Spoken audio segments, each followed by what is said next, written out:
В град Калдерн имаше мост, който приличаше на кост, бял, тънък, хрупкав от солта на морето.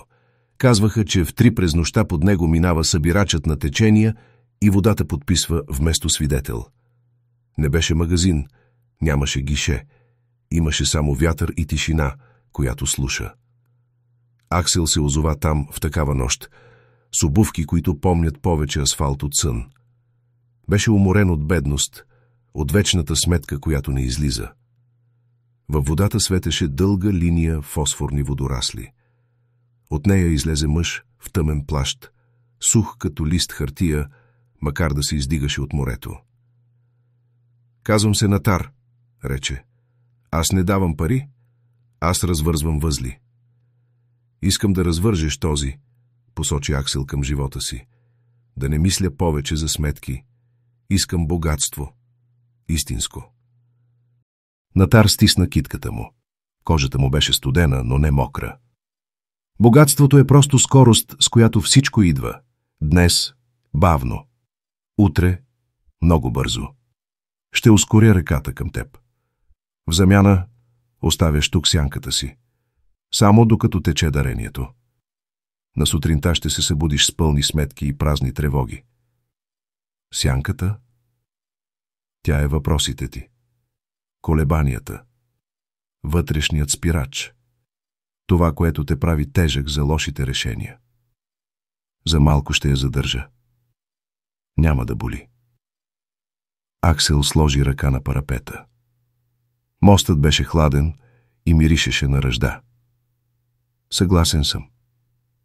Натар кимна. Сянката на Аксел се отдели от обувките му като издишване в студено утро и легна във водата, където светеше слабо, после изчезна. Богатството дойде без фанфари, но с темпо. Аванс, шанс, случайно обаждане, което отвори врата към друга врата. Аксел се вдигна, смени жилище, дрехи, глас.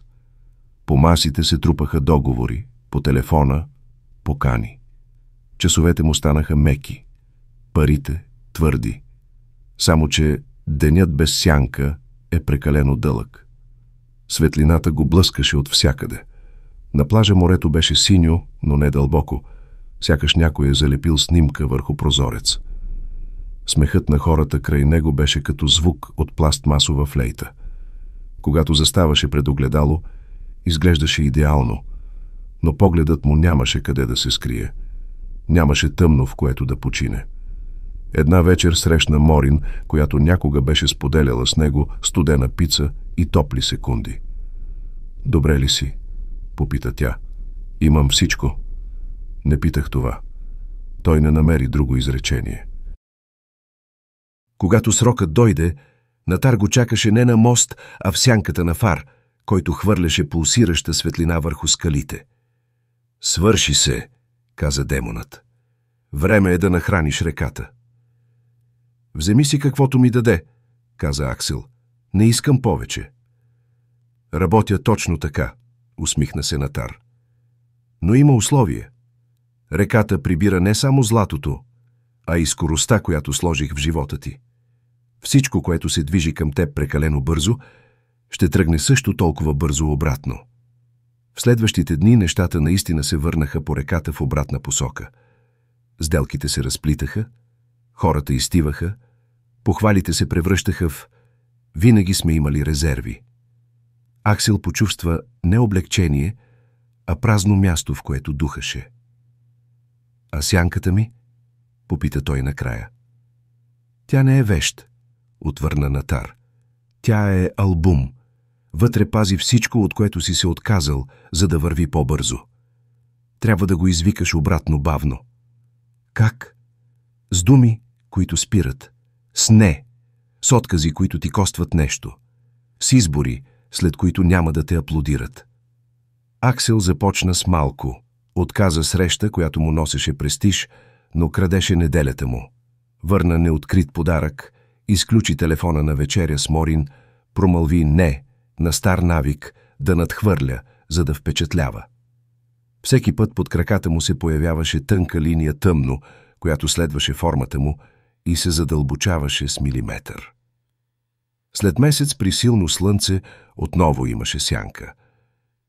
Придържаше се срамежливо към петите му, като бездомно куче, което още не вярва.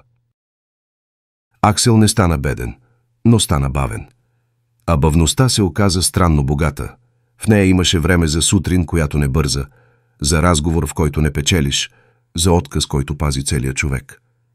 Сенката му вървеше до него. Плътна, точна, тиха. Веднъж Морин го попита: „Не ти ли липсва скоростта?“ „Липсва ми, когато ме е страх“, каза той. „Но тогава си напомням, ако не мога да живея без нея, значи някой друг води моя живот.“ Хареса ли ти? Лайк, абонамент и камбанка. Така помагаш на канала да расте. Сподели и запази видеото, ако ти е полезно.